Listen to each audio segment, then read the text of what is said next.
got my rabbit cap on. This is my response to the MAGA cap. It's the rabbit cap, or the bunny cap.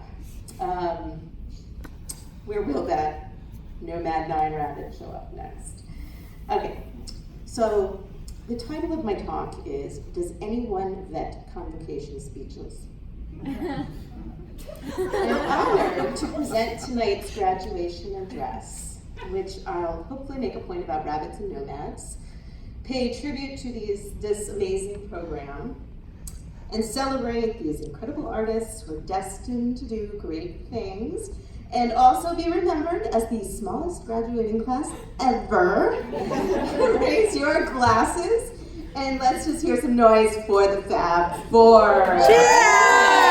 We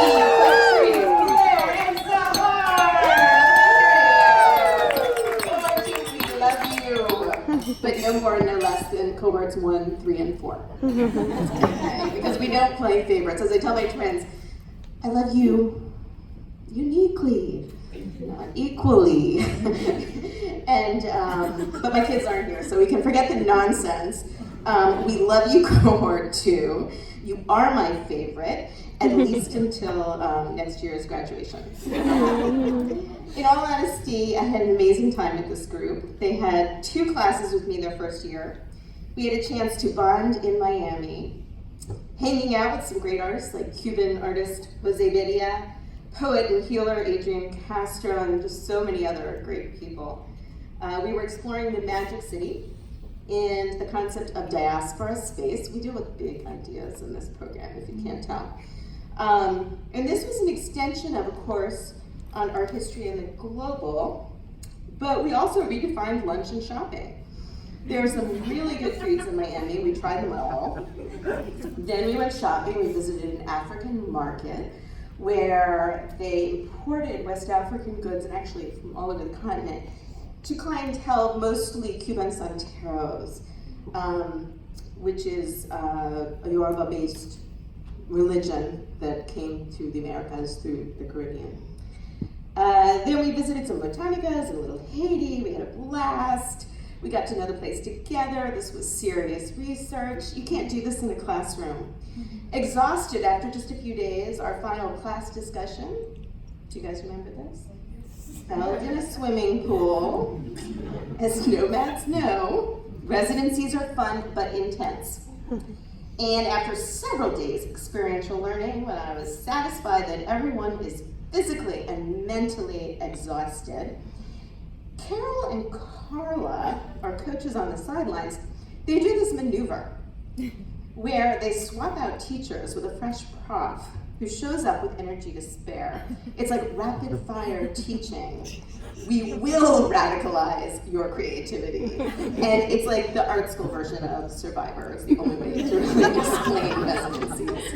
But seriously, does anybody vet convocation speeches? They're supposed to be inspiring, but sometimes they're not. You know, I sat through some pretty bad ones, but like amused myself during course events, visualizing, some frumpy old administrator behind it, like an old wooden desk with a big stack of CDs, looking for potential commencement speakers. And I'm picturing this like a New Yorker cartoon, black and white, loose sketches and brush strokes.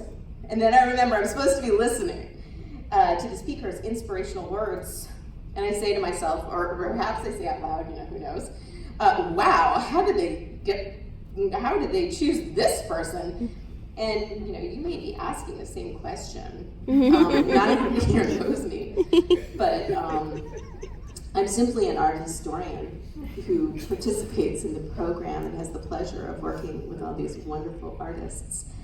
But I'm sure that Carol and Carla were looking for speakers like Barack Obama. Here's his number, because Carla can find anything. I'm sure she can find it. And President Obama, as you know, he's been to our campus. He has spoken here before. He knows where to park. So, ladies and gentlemen, I wish to introduce the 40... No, I'm just kidding. He's stuffing envelopes with Joe Biden. So the next obvious choice for the convocation speaker is the white art historian who teaches African art in the era of the Black Panther movie. So what can I say to inspire you, and how does this relate to No Bad Nine? Well, hey, if they serve more coffee, can you guys just make sure I get another cup, okay? If you didn't get that joke, you need to watch the movie. Okay, so I'll use whatever knowledge and authority I have to inspire you to go and do great things for the environment, for local communities, world cultures, and for Wakanda. So, since Barack Obama couldn't make it here tonight, I'm sure Carla and Carol tried to get other impressive speakers. Apparently, none of the funny people at SNL were available because it's Saturday night. They're busy. Nor could they get Robert Smith, the commencement speaker at Morehouse, who paid off the student debt for the entire graduating class, to the surprise of everybody, including the institution. So let's raise our glasses to billionaire Robert Smith. Cheers! Yes, it was a great act. But yeah, I'm an art historian, which means that I just finished paying off my student loans. So you all are on your own. I've got no big announcements tonight. But since Barack Obama isn't here, I can at least quote something that he said at somebody else's graduation. And he said, focusing your life solely on making a buck shows a poverty of ambition. Our individual salvation depends on collective salvation, because it's only when you hitch your wagon to something larger than yourself that you will realize your true potential. Barack Obama, 2005 Knox College commencement speech. So to our graduates, I say, hitch your wagon. This is my advice, hitch your wagon.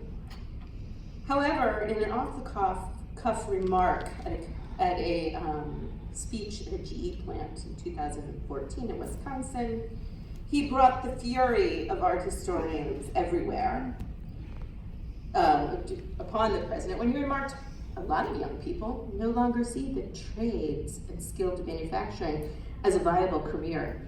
But I promise you folks, you can make a lot more potentially with skilled manufacturing or the trades than you might with an art history degree. And we can translate that into studio art. He later apologized for this offensive language to both CAA and to other art historians. And if I can break this down for you, the message is artists and art historians are ambitious but poor. Hitch your wagon to that. So, does anyone vet these convocation speeches? I can say with confidence they do not. And so I can pretty much talk about whatever I want. So please hitch your wagon. Some years ago, Carol Padberg and I were sitting in a pleasant air-conditioned Whole Foods, conversing over nibbles of overpriced vegetables. She wanted to talk about the Ghanaian artist Ellen Asui. I don't remember the specifics, but I think she said, should I go to Ghana? As if she needed permission as a white woman to go to the continent. My response simply was, of course you should go. And I know from experience of having worked in West Africa for 3 decades that I'm well aware of the possible pitfalls of privilege and of being a highly educated white woman stepping foot into a new place, whose history is tied so closely to our own country, but connected by the horrific chains of slavery. We continue to live with the residue of racism that is painfully ingrained in our country to this day, where physical, economic, social injustices are hard to ignore. That's a lot to carry. It's sometimes hard to make that step. But Carol went to Ghana. She developed a beautiful study abroad program called the Sustainable Studio in Ghana. She met Fatrique, who's graduating today. And she developed a thirst for a different type of teaching and learning that nurtured a connection to home while also going out in the world to learn. And it's the core of this program. It's about building community, it's about people, it's about being regenerative, it's on the cap, in nature. And it makes perfect sense why the logo is a rabbit. They regenerate naturally. Now, while Gloria Steinem put on a famous bunny suit in 1963, she did so in order to write an expose scripted on the scripted life of the Playboy bunnies. She ignited a conversation about women, feminism, female empowerment. Our rabbit is a different creature. Our signature logo is definitely not a woman in a bunny costume, but it shows up and is poised to ignite many important conversations. Nomad 9 is about community, taking risks, solving problems, making mistakes, learning how to be an artist in the world. Wakanda was a utopian world set somewhere on the continent of Africa, barely known to the outside world. Their forays into the global community were covert, cautious, limited. By the end of the movie, they realized that they must be part of the world if they want to change it. In Cohort 2, we are sending you off into the world, prepared, like the all-female Wakanda warriors. You each exhibit incredible strength and power. You wield technology as a weapon and as an art form. You show up as a group, and you do it in a kick-ass wardrobe. As you leave here today, remember that nomads are not wanderers.